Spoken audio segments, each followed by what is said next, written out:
Hello बच्चों, BSS classes में आपका स्वागत है। तो हमने पिछले लेक्चर में ओम के नियम के बारे में पढ़ा था। Ohm's law. तो ओम ने क्या बोला था कि जो करंट है वो किसके प्रोपोर्शनल है? वोल्टेज के। जो करंट है आई को अपन क्या बोलते हैं? इलेक्ट्रिक करंट या विद्युत धारा। ठीक है। तो ओम ने बोला कि किसी कांस्टेंट टेम्परेचर पे जो करंट है वो किसके प्रोपोर्शनल है? वोल्टेज के। मतलब वोल्टेज बढ़ाने पर करंट की वैल्यू भी बढ़ेगी। तो इसको प्रोपोर्शनल कांस्टेंट बताया था अपन ने। मतलब समानुपाती चिन्ह को हटाएंगे तो एक कांस्टेंट आएगा, उसे बोला था आर। आर क्या है? रेजिस्टेंस। इसे हिंदी में बोलते हैं प्रतिरोध। ठीक है बच्चों। तो आज के लेक्चर में हम इस रेजिस्टेंस के बारे में पढ़ेंगे कि रेजिस्टेंस क्या है और ये किन किन चीजों पर डिपेंड करता है। ठीक है। तो हम देखते हैं कि रेजिस्टेंस, तो जैसा आपने सुना होगा कि रेजिस्टेंस, तो इसके नाम से ही पता चल रहा है कि किसी भी चीज के फ्लो में। हाँ तो बच्चों हम पढ़ रहे थे प्रतिरोध के बारे में, मतलब रेजिस्टेंस। रेजिस्टेंस को हिंदी में क्या बोलते हैं? प्रतिरोध। तो इसके नाम से ही आपको पता चल रहा है कि प्रतिरोध क्या है कि किसी भी फ्लो में, मतलब कोई भी चीज अगर मूव कर रही है तो उसके बीच में उसके मूवमेंट को रेजिस्ट करना या उसके मूवमेंट के बीच में अवरोध लाना क्या कहलाता है? प्रतिरोध। तो अपन देखते हैं, देखो एक चीज देखते हैं, अपन एग्जांपल लेते हैं, फैमिलियर एग्जांपल। जैसे ये आपकी बाइसिकल है, ठीक है, इसको आप चला रहे हो, ठीक है। ठीक, तो अगर सपोज आप रोड पे चल रहे हो, तो अगर सपोज ब्रेकर आता है, आपने रोड पे देखा होगा कि ब्रेकर आया कोई, तो ब्रेकर आता है तो आपकी स्पीड में क्या होता है? कमी। जैसे आप सपोज 25 किलोमीटर पर आवर की स्पीड से जा रहे हो, तो ब्रेकर पे आपकी स्पीड क्या हो जाएगी? 10 किलोमीटर पर आवर। तो आपकी स्पीड में क्या हुआ है? रुकावट। तो ये ब्रेकर आपके लिए क्या है? रेजिस्टेंस। तो रेजिस्टेंस को अपन इलेक्ट्रिकल की डेफिनेशन में देखें तो जैसे मैंने आपको बताया था कि ये कंडक्टर है जिसके अंदर चार्ज पार्टिकल्स फ्लो हो रहा है। तो इन चार्ज पार्टिकल के फ्लो को अवरोध करना, मतलब इन चार्ज पार्टिकल को रोकने के लिए जो भी इन चार्ज पार्टिकल को रोक रहा है उसको क्या बोलते हैं अपन? रेजिस्टेंस। पॉज करो। तो इलेक्ट्रिकल डेफिनेशन में हम देख रहे थे कि जैसे कोई भी चार्ज पार्टिकल है, सपोज ये चार्ज पार्टिकल है और ये कंडक्टर है, ठीक है, दिस इज कंडक्टर। कंडक्टर क्या होता है? जिसमें से करंट फ्लो हो जाता है। तो करंट क्या फ्लो होता है? कोई भी चार्ज पार्टिकल मूव होते हैं तो इसके मूवमेंट में एक अवरोध जिसकी वजह से आता है, इसके फ्लो रेट में कमी आना, मतलब इसकी स्पीड में कमी आना, वो काम कौन करता है? रेजिस्टेंस।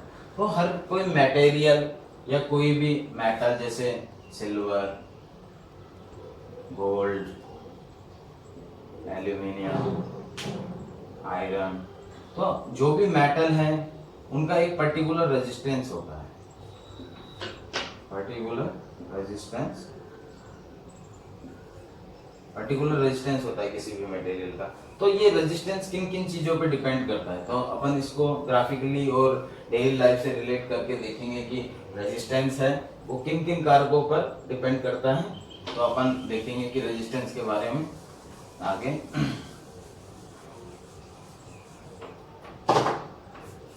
पहला देखते हैं अपन लंबाई के बारे में। तो रेजिस्टेंस लंबाई के ऊपर कैसे डिपेंड करता है? एल मतलब लेंथ, आर मतलब रेजिस्टेंस या प्रतिरोध। जैसे सपोज ये आपका स्कूल है, ठीक है, और ये आपका घर है, ठीक है, ये आपका होम, ये आपका स्कूल। तो स्कूल से आपको घर पहुंचने के लिए दो रास्ते हैं, ठीक है। एक तो रास्ता ये है, ये पहला रास्ता, और दूसरा रास्ता ये है, ठीक है।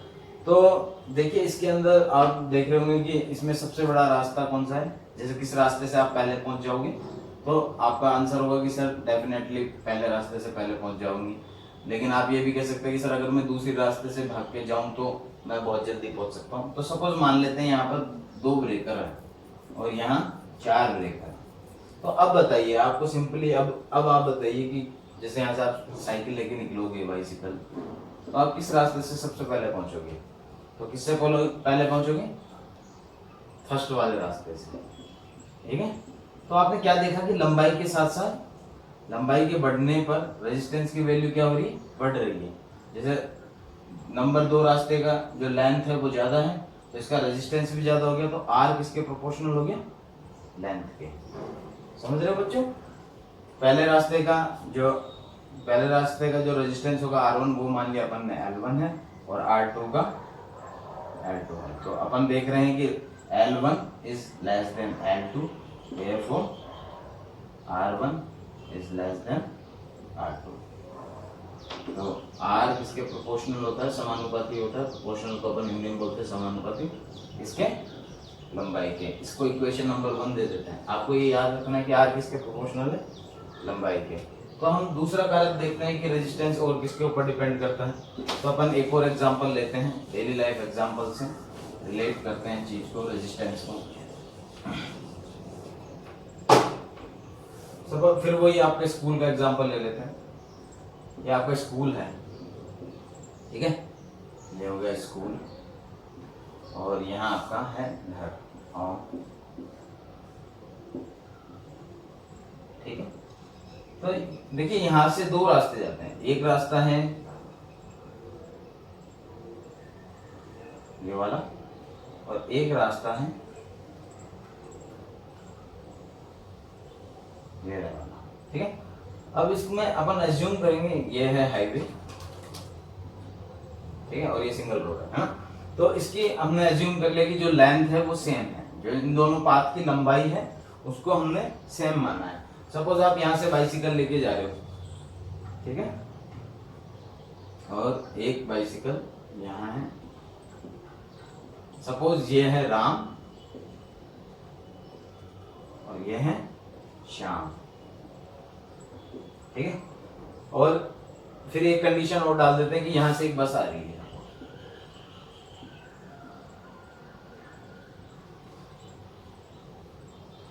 तो मेरे को ये बताइए कि इन दोनों में से सबसे पहले होम कौन पहुंचेगा? घर पे राम में से और श्याम में से कौन पहुंचेगा? तो आप बोलोगे कि सर ऑब्वियस सी बात है कि श्याम पहले पहुंचेगा। तो देखिए कैसे पहुंचेगा श्याम। सपोज दोनों पहुंचे, यहाँ तक पहुंच गए, यहाँ बस खड़ी है तो मतलब इसको यहाँ अपनी स्पीड में कमी करनी पड़ेगी, ठीक है। तो ये बस इसके लिए क्या है? इसका काम कर रही है रेजिस्टेंस का। ये बस राम के लिए किसका काम कर रही है? रेजिस्टेंस का। अब देखिए शाम को देखते हैं। शाम के केस में क्या होगा कि वो एक ही स्पीड से यहाँ से बाईपास हो जाएगा क्योंकि बस खड़ी है, क्योंकि इसका जो एरिया है वो क्या है? जो पाथ A2 है उसका एरिया क्या है? ज्यादा है A1 से। देखो इसका एरिया देखो आप, इसकी जो चौड़ाई है वो कम है, इसका एरिया ज्यादा है। तो आपको क्या पता चल गया कि रेजिस्टेंस इसके रेसिप्रोकल होता है एरिया के। देखो फिर से एक बार और बता देता हूँ। जैसे 2 रास्ते हैं उनकी लंबाई अपन ने सेम मान ली। जैसे एक है पाथ 1 और एक है पाथ 2। मतलब रास्ता नंबर 1 में देखा जाए तो देखो रोड छोटी है तो बस के पास से गुजरने के लिए इसको अपनी स्पीड में कमी करनी है राम को। तो इसकी स्पीड कम हो गई तो इसका रेजिस्टेंस ज्यादा हो गया, इसका कोई रेजिस्टेंस इसकी अपेक्षा में कम रहेगा। तो जैसे जैसे एरिया बढ़ाएंगे तो इसमें क्या पता चलता है कि जैसे A1 is less than A2, तो देयरफॉर रेजिस्टेंस किसका ज्यादा होएगा? R1 का। R1 is greater than R2। तो इन दोनों इक्वेशन से अपन को क्या दिख रहा है कि जो रेजिस्टेंस है वो एरिया के व्युत्क्रमानुपाती है, या इंग्लिश में बोला जाए तो रेसिप्रोकल है। तो इसको इक्वेशन नंबर 2 दे देते हैं। तो अपन देखो इक्वेशन नंबर 1 और इक्वेशन नंबर 2 को एक बार दोबारा से लिख लेते हैं बोर्ड पे।